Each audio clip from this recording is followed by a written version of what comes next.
few days later, I found myself again at home, lying in my bed, studying my bedroom ceiling, my mind still too full of chaos from everything we had gone through for me to really rest. There were just too many unanswered questions, too many things that we still didn't know or understand for me to truly relax. Even in the wake of our victory, with all of us surviving and Michelle being freed, it was hard to feel like we had actually won anything. Then again, did we really win anything? That bad future is probably still there. If Bunny and Mizuki survived, we might have to fight them again. And Nefururi, if by any chance she did survive, then... The sound of the doorbell ringing interrupted my thoughts. But as worn as frazzled as I was after everything that had happened, I wasn't in the mood to deal with it. Mom? Dad? Could one of you... Oh wait, that's right. You went out to dinner, didn't you? I couldn't help but groan at this. I groaned even more when the doorbell rang again, making it clear that it was on me to answer it. Finally, I forced myself up off the bed and onto my feet before heading down the stairs. Wondering who in blazes could be bothering me, I unlocked the front door and swung it open, only to freeze when I saw who was there. It was Tessa. Tessa? I didn't know. How did you? I got your address from Tenshi. That's why I'm here. Well, I hope I didn't come at a bad time, but I really needed to get away from all the sheer crazy that we've been dealing with and get a dose of normal life. And that was something that wasn't going to happen at Gazanga Central. Also, since you hadn't been by for a while, figured I'd drop by and see how life was treating you, you know, stuff like that. I nodded slowly as I took in this awkward explanation. Yeah, I know. Sorry, I was just, with all of this, I haven't had any time to be with my family, and... You know, you haven't really talked about your parents much. Of course, it's not like we've had a lot of time for idle chit-chat lately, but... So, they around? No, they went out for dinner, and, well, I wasn't in the mood, just really burned off on way too much insane. Believe me, I know how that one feels. So, Ken, I'm guessing that you're not in the mood for company. Oh, no, that isn't. To be honest, I guess I could use someone to talk to, you know, about everything. Don't get me wrong, my parents are great, but they don't know about what we've been doing. So there's some stuff I just can't talk to them about. I know how that one feels. In that case, how about we grab something to eat and just, you know, hang out like I asked before? I mean, I know I'm not the best of company, but relax, I don't mind. I could use a bite as well as someone to talk to. This was an understatement. Everything that we had been through had left me mentally and emotionally drained. And even though I still wanted to make up for lost time with my family, there was now a kind of wall between us thanks to the secrets I had to keep. Also, it was pretty obvious that Tessa wasn't much of the same position I was. Okay, great. And so, let's say we drop by this sub shop that I know, grab some sandwiches and drinks and whatever, and head over to this great bike trail I found. Bike trail? You mean the one in the park? With the bridge that runs over the river? I know it. Oh, great. That makes simpler. So, yeah, let's go. Just let me go back and leave a message for my parents. I don't want them to panicking when they come back and find an empty house. Oh, yeah, that's probably a good idea. Chuckling at the awkwardness in Tessa's voice, I quickly darted back in and left my parents a message. And with that out of the way, I went back to the former cheerleader and we set out. The first thing we did was stop by the sub shop that Tessa mentioned. We purchased a couple of large submarine sandwiches, some drinks, and some snacks. And with an improvised dinner in hand, we made our way to the park. By the time we reached the park, the sun was already setting beneath the horizon.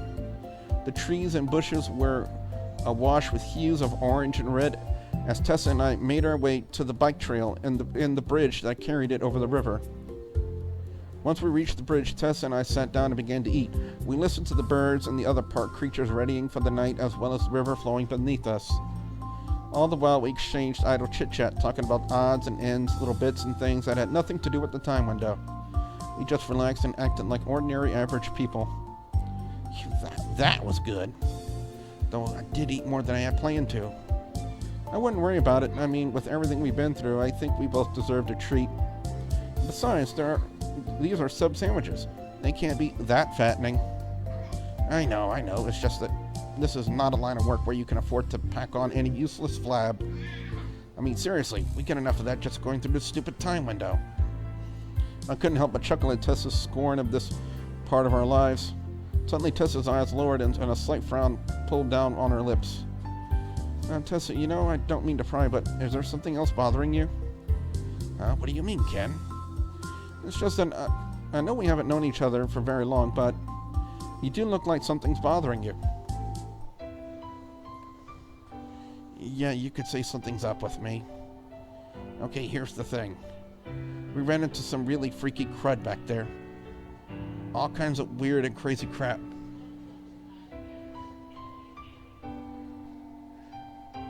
Dustin, answer it!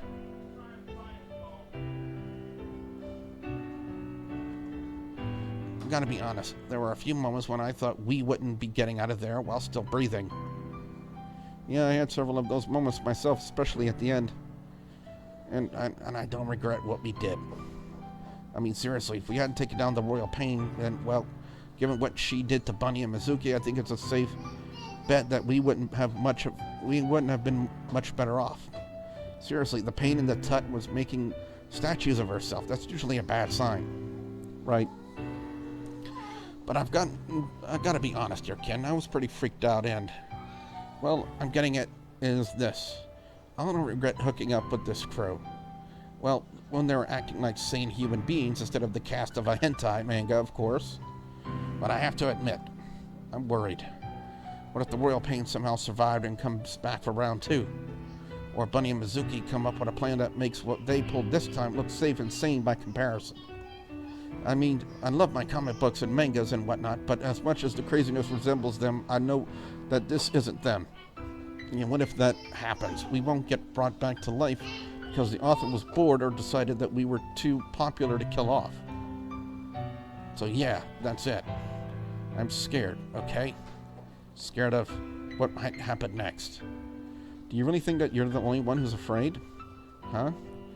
Tessa, come on, we were all scared. Especially after what happened with that temporal storm or whatever it was. Like, honestly, when I saw that thing coming our way, I didn't think I'd ever been so afraid in my entire life. Well, yeah, I knew about that. It's just that I don't want me being scared to make me freeze up or do anything that turns me into a lump of dead weight. You get what I'm saying? Yeah, I know what you're saying. That's pretty much what I've been feeling this entire time. I didn't mean to say that. I felt bad that the instant I realized what had come out of my mouth. And I felt even worse when I saw Tessa's reaction to my thoughtless words. Oh, Ken, I didn't. Oh, crap. Why do I have to be so hopeless when it comes to dealing with actual people? I am better luck reacting to a punching bag than I... No, I'm the one who's sorry. I shouldn't have said anything, and... I'm sorry, we're supposed to be relaxing, and... Yeah, I know. I'm not exactly the most relaxing person to be around, am I? Tessa, you're fine. In fact, you're handling everything a lot better than I did when I first found out about the time window and everything else. It's okay to be scared. As my father once told me, it was a good thing to respect your fears. As long as you don't let them control you, they can help you not get overconfident and make mistakes. And if you ask me, you're easy to relax around. I mean, yeah, you're a bit too blunt at times, and sometimes you act before you think about the potential consequences of your actions. But you've got a lot of heart, and, well, I don't know about the others, but I'm really glad that Grandpa found you and made you a member of the team. Tessa's cheeks burned so brightly that I thought they would start glowing. Suddenly, she turned back to the river and looked down. Her expression was one of total embarrassment. It was all that I could do not to laugh. Whether she liked it or not, she just looked so impossibly cute like that. Cute and endearing. It was then I who acted without a thought of the consequences. Smiling as a naughty notion occurred to me, I took in the incredibly cute girl sitting next to me and then leaned in closer to plant a quick kiss on her still burning cheeks.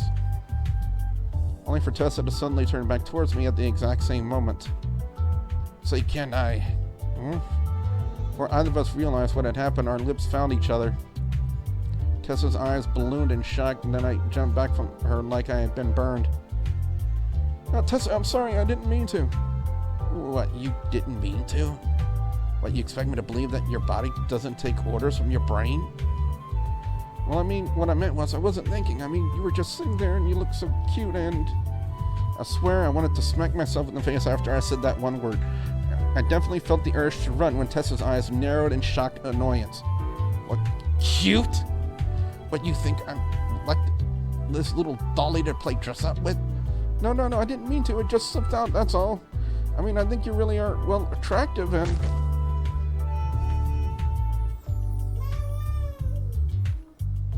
Without warning, Tessa pounced on me and stunned as I was bowled over. I recovered to find Tessa perched up on top of me,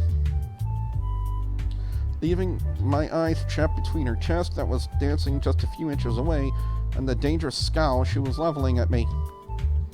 Think I'm cute, huh? Just gonna kiss me like it's no big deal, huh? Tessa, really, I wasn't trying to. That was all I had time to see before Tessa planted her lips on mine, leaving me stunned by the warmth of her body and the feel of her breast pushed down on me. Several seconds passed as Tessa continued to kiss me. All the while I was pretty much paralyzed and had no idea about what to do. I continued to lay there until Tessa finally pulled back a mischievous smirk on her face. Think I'm attractive and you like relaxing around me, huh? Tessa's tongue was equally teasing now. With this sudden shift in her attitude, I felt my fear disappearing, and in its place was something quite playful. Yeah, I think that. Why, is there something wrong with that? No, but I'm not going to take it without letting you know what I think about it. With that, Tessa kissed me again, giving me the perfect chance to put my arms around her. And so we rolled about the bridge, kissing and enjoying each other's presence. Our fears and concerns were forgotten, if only for a time. So I guess that's the Tessa ending, because I know there are like several different endings involving each of the girls.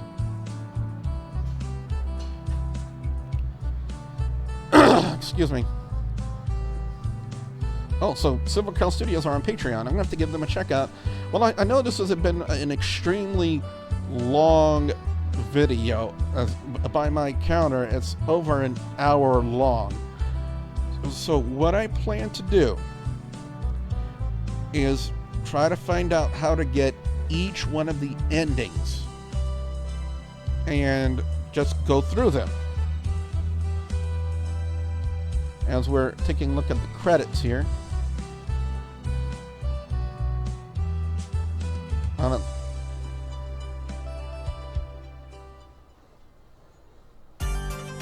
And that's pretty much it. So like I said, that was pretty much my guess. That was the Tessa ending.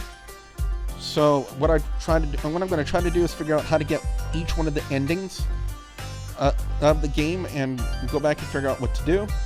So that way we guys can check out the endings. If you guys, like I said, this has been an extremely long video. If you guys have been watching this whole entire time, bravo and ups to you for staying with it the entire time. If you guys have any comments, be sure you put them in the comment section below. If you guys have any suggestions on what visual novel you would like to see next, as I try to get each one of the endings here in the game, be sure you put that in the comment section below. If you guys like this hour-long video, be sure you slam that like button like a champ. And if you guys want to see more of gameplays and wrestling talk here on my channel, you know the two ways you got to do it. You got to like, drop that subscribe button and hit that bell icon to turn on notifications so that way you never miss out on another one of my videos here on my channel. So with that being said, I am your friendly neighborhood Wrestlegamer, and I will see you next time right here on WGS-TV. Bye guys!